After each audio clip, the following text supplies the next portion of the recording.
The billionaire, whose name was Jonathan, had spent years building his empire. He was the kind of man who was always surrounded by people, always in control, always in the spotlight. But as time passed, he began to wonder, what was it really like inside his company? He heard a lot of praise, saw all the numbers and reports, but something told him he was missing something important. He wanted to see things with his own eyes, away from the polished image that his assistants and managers showed him. One morning, feeling a rare sense of curiosity, he decided to visit the company without anyone knowing it was him. Jonathan was used to working in grand, exclusive settings, but today he wanted to experience something different. He didn't want the fancy suits, the cameras, or the public relations teams following his every move. He needed to see the truth, not just the image that everyone else saw. So he dressed simply in a hoodie and jeans, an outfit that wouldn't attract attention. He looked like just another person walking into the building, completely ordinary. He parked his sleek, expensive car far away from the entrance, taking the time to walk through the crowd of employees who were heading inside for the start of the workday. No one recognized him, and that was exactly how he liked it. He was just another face in the crowd, blending in with the employees who walked past him. As Jonathan entered the building, he marveled at how different everything felt when no one knew who he was. The walls, the decor, the buzz of voices. It all seemed so different when you weren't sitting at the top. There were people rushing by, talking to each other, working together. But Jonathan wasn't focused on the work that was happening around him. He wanted to get a sense of how his employees really felt. Did they feel valued? Did they feel seen? Or did they just work tirelessly, only ever praised when something big went right? He walked through the hallways, unnoticed by most, taking in the busy atmosphere. There was no grand display of wealth here, no luxury. It was all very functional. He passed by a few departments, catching snippets of conversations. People were focused on their tasks, typing away at computers, answering phones, and making calls. Everything seemed normal, or so it appeared. Jonathan was starting to feel the weight of the decision he'd made to come here. And though it was unusual for him, it felt like the right thing to do. As he wandered deeper into the building, Jonathan felt a sense of unease. This was his company, yet it felt unfamiliar, like he was walking through a stranger's home. He had spent years building this company, but somehow it didn't feel like his anymore. The employees were all strangers to him, working in their own world. He realized just how disconnected he had become from the day-to-day lives of the people who made his business what it was. This thought lingered as Jonathan walked further into the building, wondering if he had become so focused on the big picture that he had lost sight of the details. What had he missed all these years? What was really going on behind the scenes, where no one was watching? That's when something unexpected happened. In the distance, Jonathan heard something that made him stop in his tracks. The faint sound of someone crying.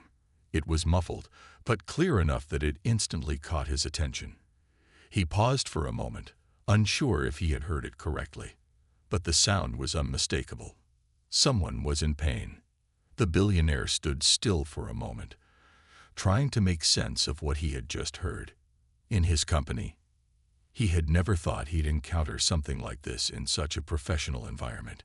But there it was, a person crying, and Jonathan didn't know why. Was it stress? Was it personal?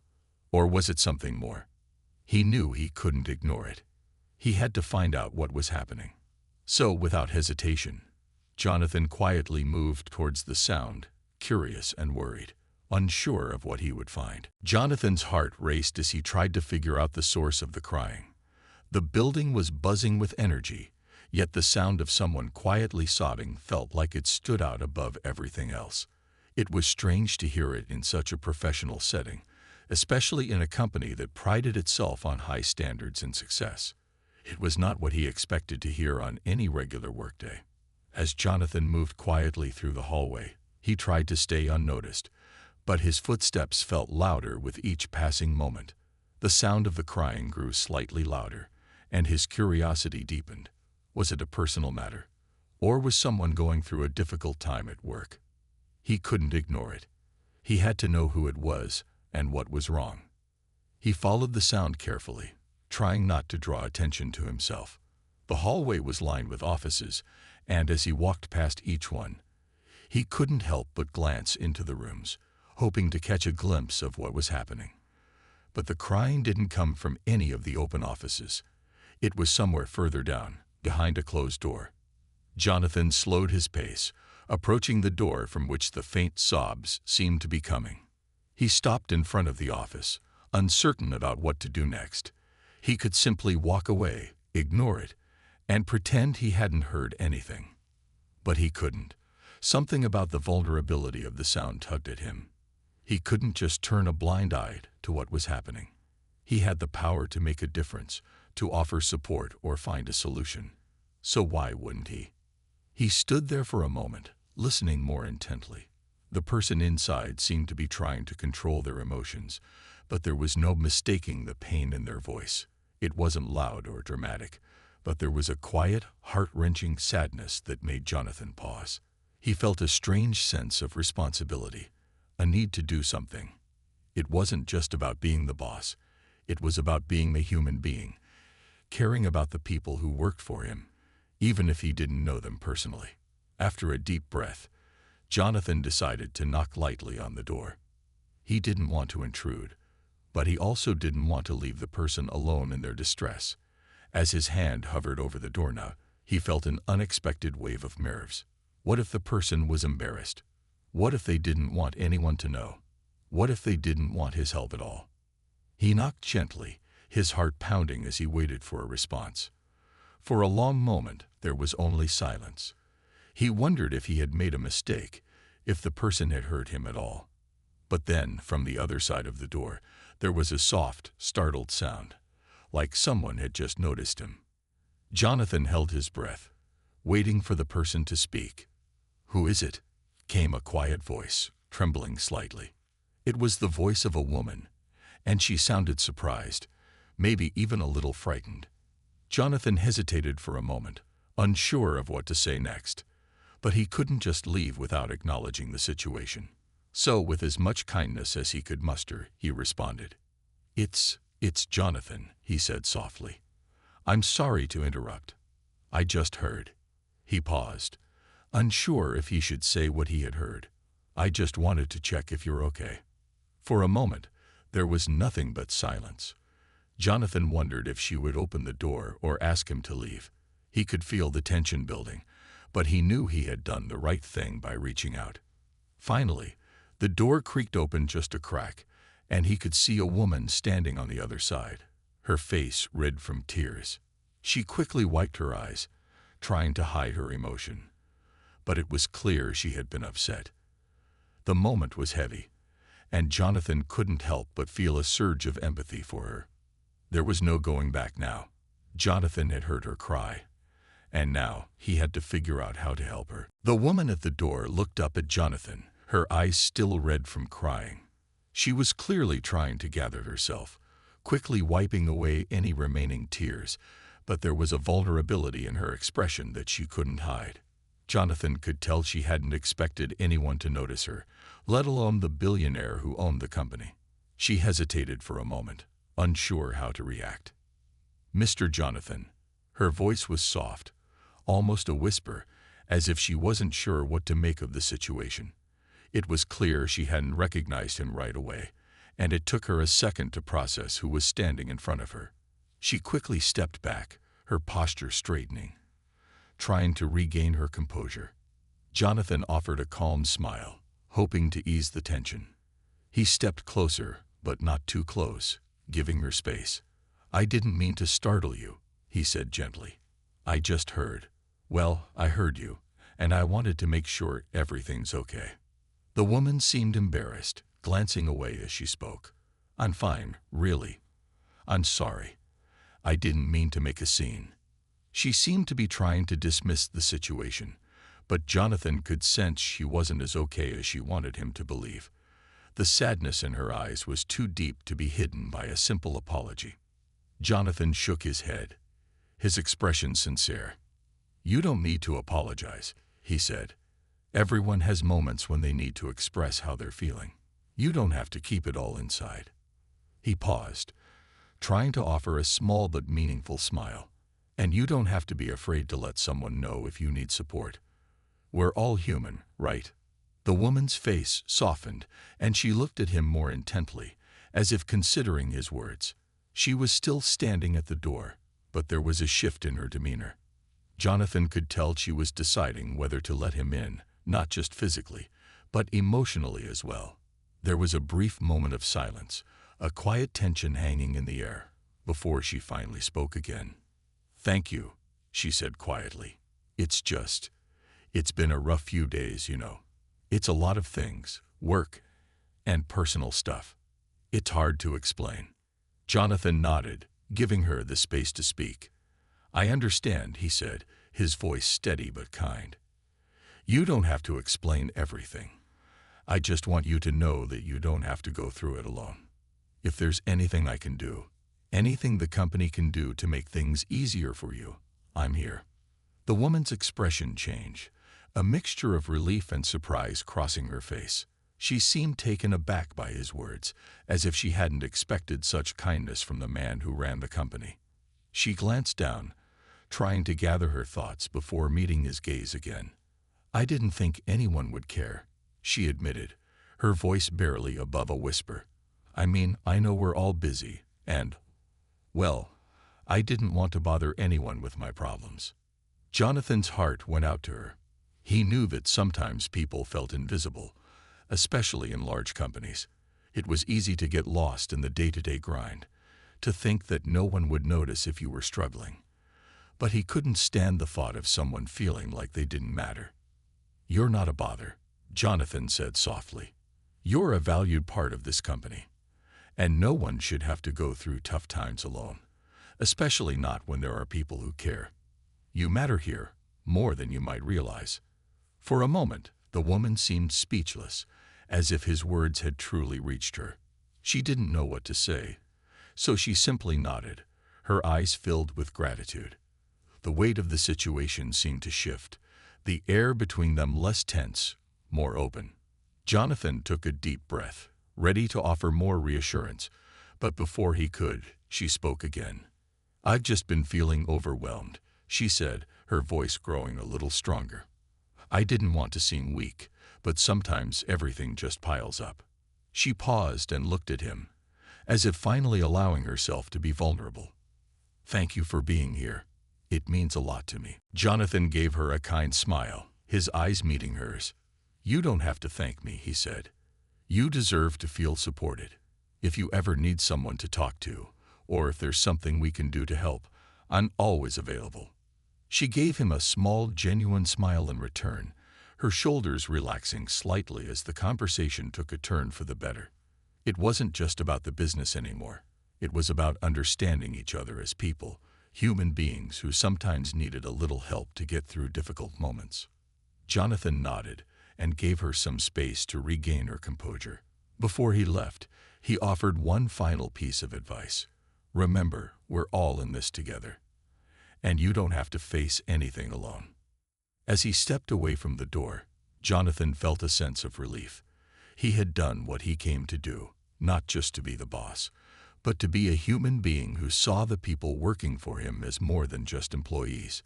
He was determined to make sure they felt supported, because he realized that was the true foundation of a company that thrived. As Jonathan stepped back from the door, his thoughts lingered on the conversation he had just had. The woman, whose name he learned was Emily, seemed to be struggling with a heavy load of emotions, but there was a new sense of relief in her eyes.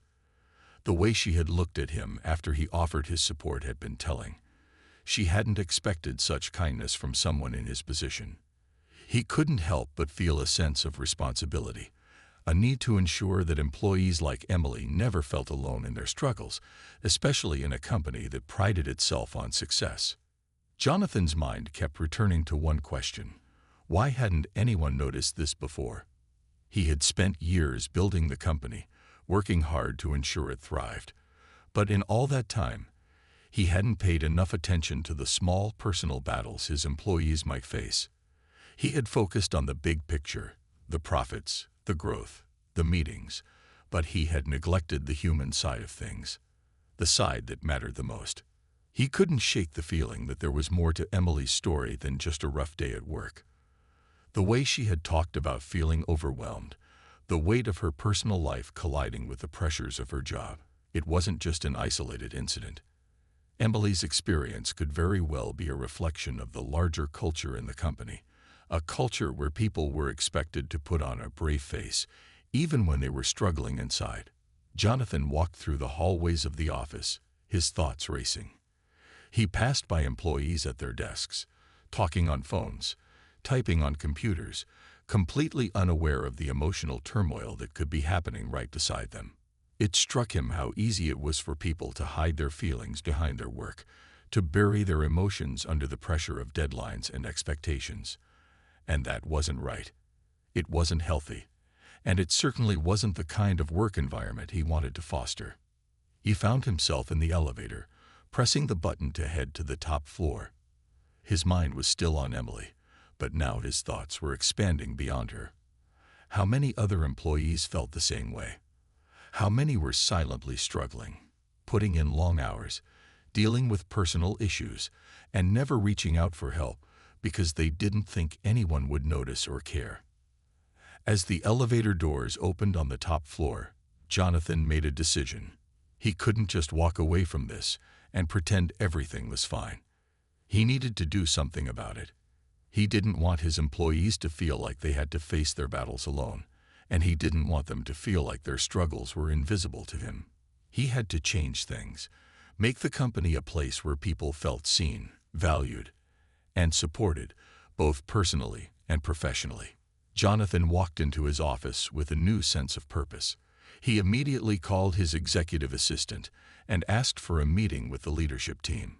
He needed to discuss something important, something that went beyond quarterly reports and business strategies. It was about creating a culture of empathy, where employees didn't have to hide their struggles and could feel safe asking for help when they needed it.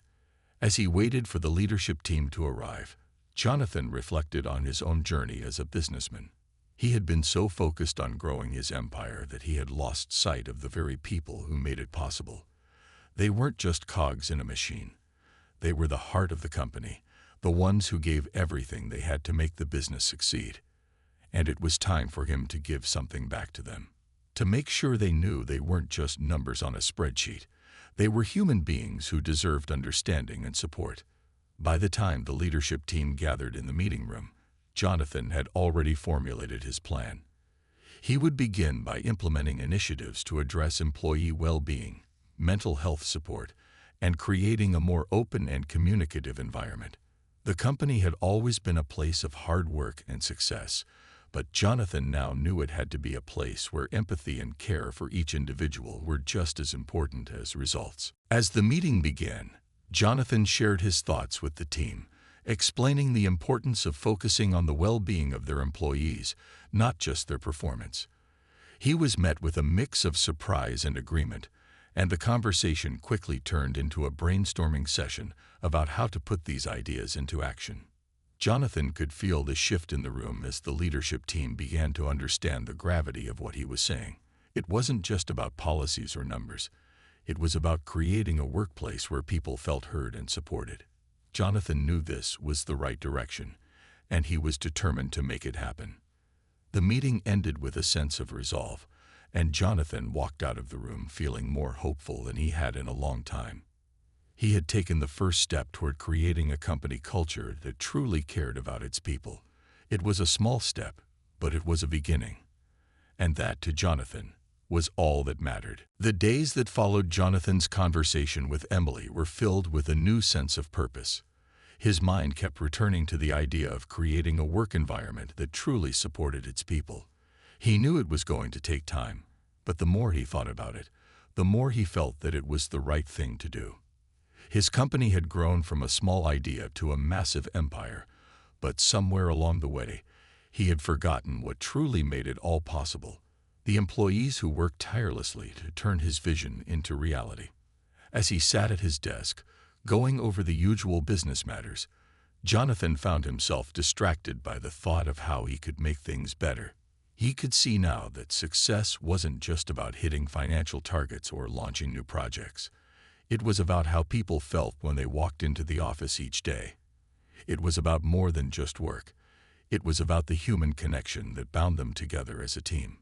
Jonathan spent the next few days carefully planning what changes he could make.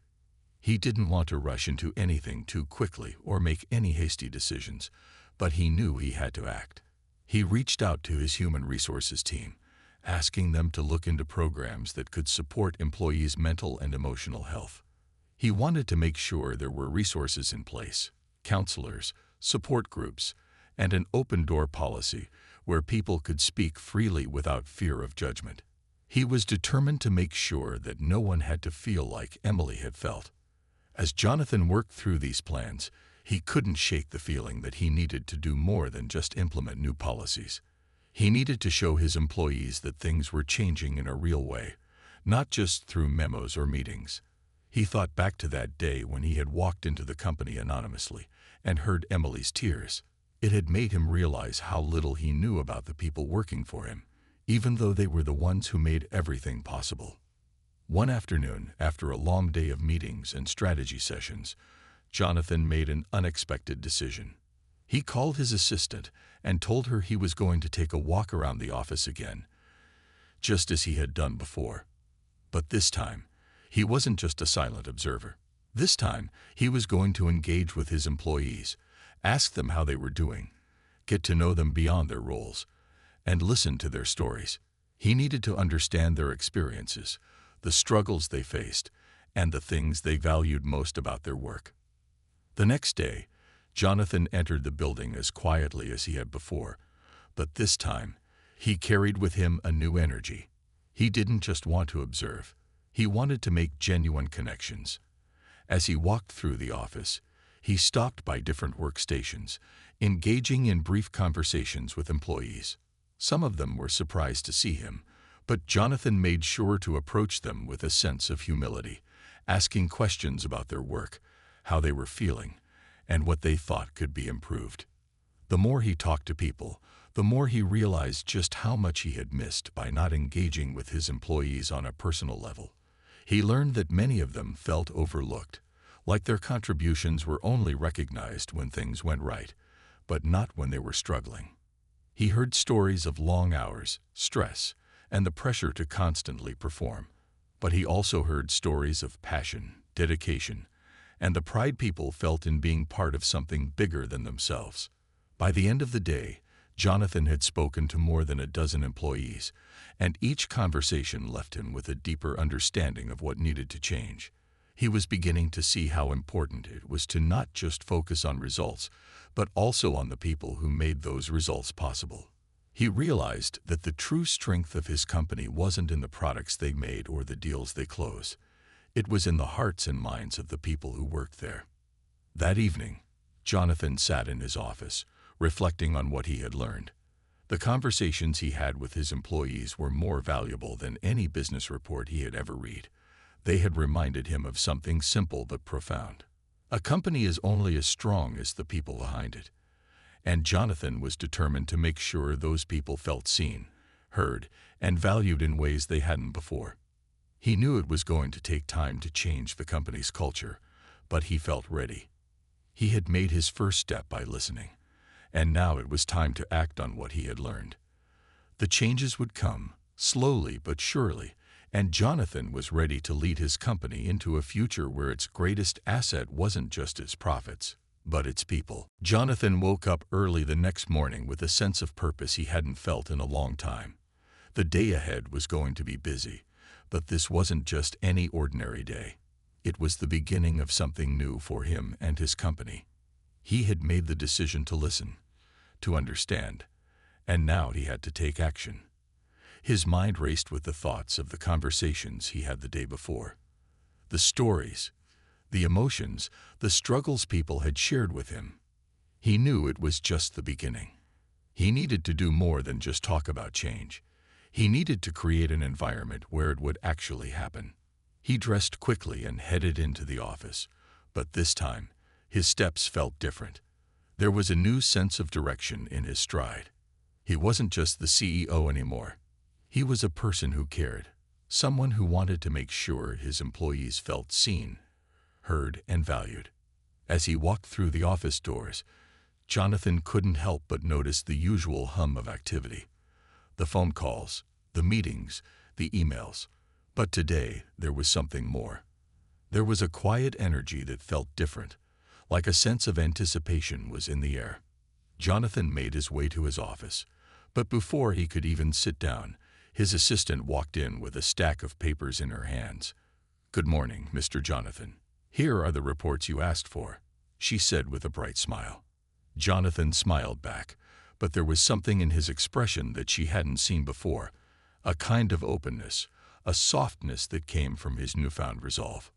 "Actually," Jonathan said, pausing for a moment, "I want to do something different today.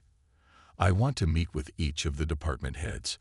I want to hear their thoughts, not just about business, but about how their teams are doing, how they're feeling. I want to know if there's anything we can do to make this a better place to work." His assistant raised an eyebrow, a little surprised. "Of course, Mr. Jonathan. That's unusual, but I think it's a great idea." Jonathan nodded and continued. "Let's make it happen. Get the meeting scheduled. I'm not waiting for the next boardroom session. I want this to happen today."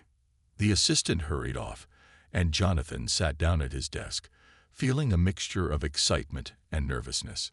He wasn't sure what to expect from the upcoming meetings, but one thing was clear. He was determined to make a difference. Throughout the day, Jonathan met with each department head individually. He didn't focus on the usual business topics, the profits, the numbers, the targets. Instead, he asked them about their teams. How were the employees doing? Were they feeling overworked? Did they have enough support? What could be done to improve the work environment? Each meeting was an opportunity to listen, to learn, and to understand the deeper challenges his employees were facing. Some department heads were surprised by his approach. They were used to the sharp focus on performance and outcomes, not on the well-being of the people doing the work. But as Jonathan asked question after question, it became clear that they appreciated the opportunity to share their insights. For the first time, they felt that their voices mattered, that their opinions were valued beyond just hitting quarterly targets. As the day went on, Jonathan started to get a clearer picture of what needed to be done. It wasn't just about making policies or offering perks. It was about creating a shift in the company's culture. It was about making sure that the people who worked for him didn't feel like they were just a part of a machine, but like they were part of something that cared about them as individuals. In the final meeting of the day, Jonathan sat down with his HR manager, Claire. Claire had been with the company for years and had seen it grow from a small startup to the thriving business it was today.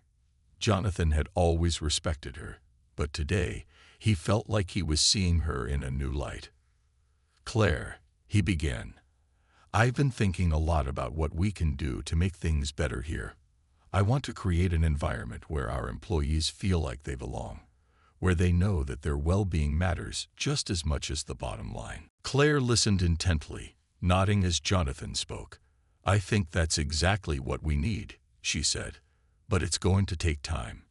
Changing a company's culture doesn't happen overnight, and it has to come from the top down.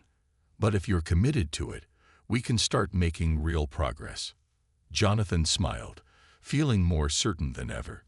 "I'm committed. Let's start with small steps. I want to introduce regular feedback sessions for all employees, a wellness program, and mental health resources. I also want to make sure managers are trained to support their teams, not just manage them." Claire's face brightened. "I think that's a great start. And if you need any help, you know I'm on board." Jonathan nodded. "I know. And together, we're going to make this place better for everyone." As the day came to a close, Jonathan felt a sense of accomplishment, but he knew this was just the beginning. There was a lot of work ahead, but he was ready.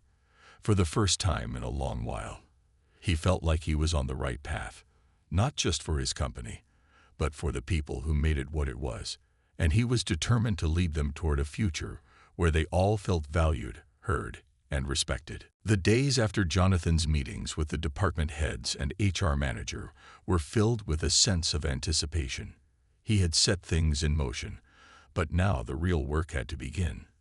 He had seen the challenges and the concerns his employees were facing, and he understood now that making real change wasn't just about introducing new policies.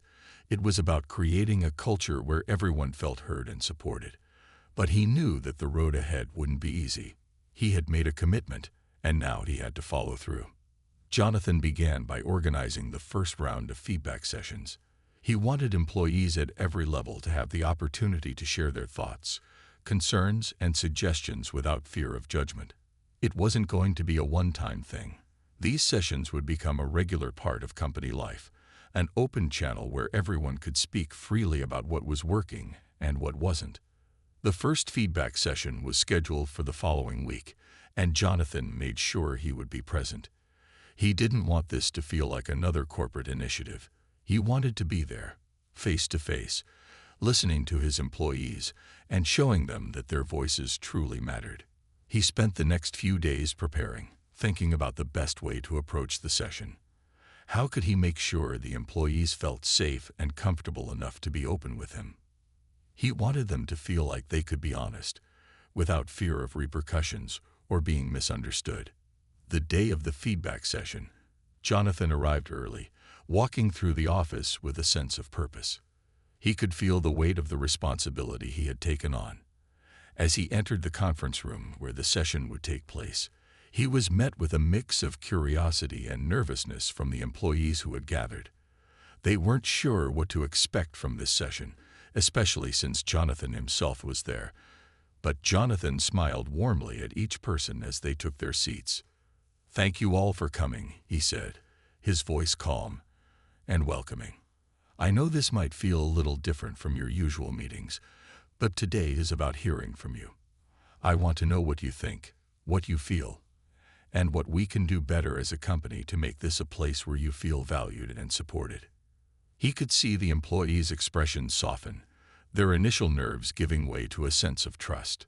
Jonathan made sure to emphasize that there were no wrong answers, that this was a safe space to speak their minds.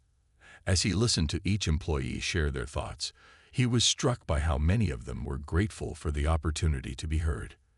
They shared stories about their work-life balance, the challenges they faced with their workloads, and their desire for more recognition from the company. But there were also voices of hope, people who wanted to see positive changes and felt that the company could be a place of real support, not just a workplace. As the session continued, Jonathan found himself reflecting on the impact of these conversations. He had always been focused on the big picture, but now he was beginning to see how the small details mattered just as much. It wasn't just about creating policies. It was about changing the way everyone in the company thought about their roles and their well-being. It was about creating an environment where people felt like they were more than just employees. They were valued members of a team. After the session ended, Jonathan felt a sense of accomplishment. It had been a successful first step, but he knew this wasn't the end. There was still so much work to do, and the changes he had promised wouldn't happen overnight. But the feedback he had received that day was invaluable, and he was more determined than ever to make sure the changes were implemented. He would start by addressing the most pressing issues: workload management, recognition programs, and improving communication across teams. He would also begin looking into partnerships with wellness organizations to provide better resources for mental and physical health. Over the next few weeks, Jonathan made sure the changes were not just talked about. They were acted upon. He worked closely with the leadership team to ensure the employees' feedback was integrated into the company structure. It wasn't just about offering perks or benefits. It was about shifting the mindset of everyone in the company, from the top down. He wanted to make sure that every person who worked there understood how much they were appreciated, how much their well-being mattered. Jonathan continued to make his rounds through the office, checking in with employees, asking how things were going, and offering his support when needed. It was a small gesture, but it had a huge impact. People began to feel more connected to him, not just as the CEO, but as someone who genuinely cared about their happiness and success. As the months passed, Jonathan saw the changes take root. The atmosphere in the office became lighter, more collaborative, and more open. People felt less pressure to hide their struggles and more encouraged to speak up when they needed help. The feedback sessions became a regular part of the company's culture, and the results were clear.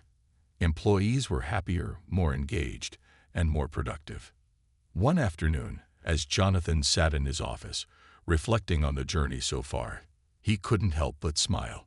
It had been a long road, but he knew that the company was heading in the right direction. More importantly, he had learned a valuable lesson. The key to success wasn't just about building a profitable business. It was about building a business that cared for its people, that valued them, and that listened to them. And as Jonathan looked out the window, he knew that this was only the beginning.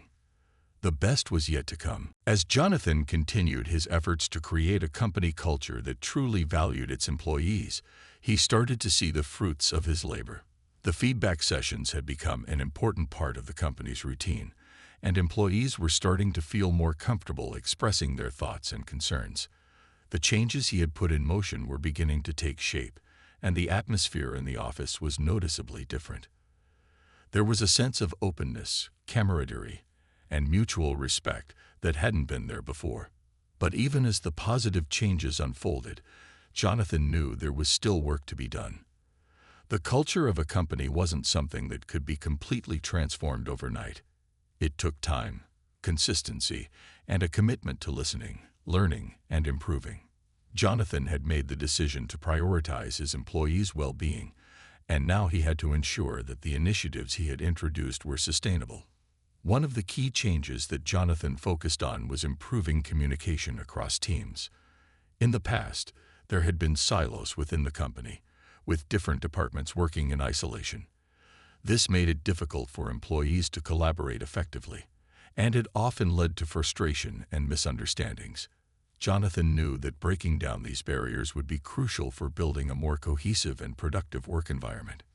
To address this, he implemented regular cross-departmental meetings, where employees from different teams could come together to share their ideas, discuss challenges, and offer solutions. These meetings weren't just about discussing work tasks. They were about creating connections between people. Jonathan wanted to make sure that everyone, regardless of their role or department, had the chance to have their voice heard. He encouraged team leaders to embrace open dialogue and to foster an environment where everyone felt comfortable contributing. As these new communication practices took hold, the results were quickly apparent. Employees began to work more closely together, sharing knowledge and resources that they had previously kept to themselves. Collaboration improved, and the overall efficiency of the company increased. People started to feel like they were part of something bigger than just their individual roles. They were all working together toward a common goal, and that sense of unity made a huge difference in their motivation and overall happiness. Another major focus for Jonathan was employee recognition. He understood that many employees felt their hard work went unnoticed, and he was determined to change that. He introduced a more formalized recognition program, where employees could nominate their colleagues for awards based on their contributions, both big and small. The program encouraged people to celebrate each other's successes and to acknowledge the efforts that often went unrecognized in the past. Jonathan was also keenly aware of the importance of work-life balance. Many of his employees had expressed feeling overworked and stressed, which had a negative impact on their productivity and overall well-being. He introduced more flexible working hours, allowing employees to take control of their schedules and manage their time in a way that suited their personal lives. He also encouraged employees to take their vacation time, reminding them that rest and relaxation were just as important as hard work. Over time, these efforts led to a noticeable shift in the company's culture. Employee satisfaction began to rise, and the company's retention rates improved. People were happier, more engaged, and more motivated to give their best effort every day. Jonathan saw that the company was becoming a place where employees didn't just come to work for a paycheck. They came because they felt valued, respected, and supported. As Jonathan reflected on the changes, he realized how much he had grown throughout the process. When he first made the decision to visit the company incognito, he had no idea how much it would open his eyes. It had been a wake-up call, a reminder that business wasn't just about numbers and results. It was about the people who made those results possible. And by taking the time to listen, to care, and to make meaningful changes, Jonathan had found a way to build something truly special. One afternoon, a few months after he had started implementing these changes, Jonathan received an email from Emily, the employee who had first opened his eyes to the challenges his staff were facing. She thanked him for the support he had shown her and for the improvements that had been made. She told him that she had never felt more valued at work and that the changes had made a huge difference in her life.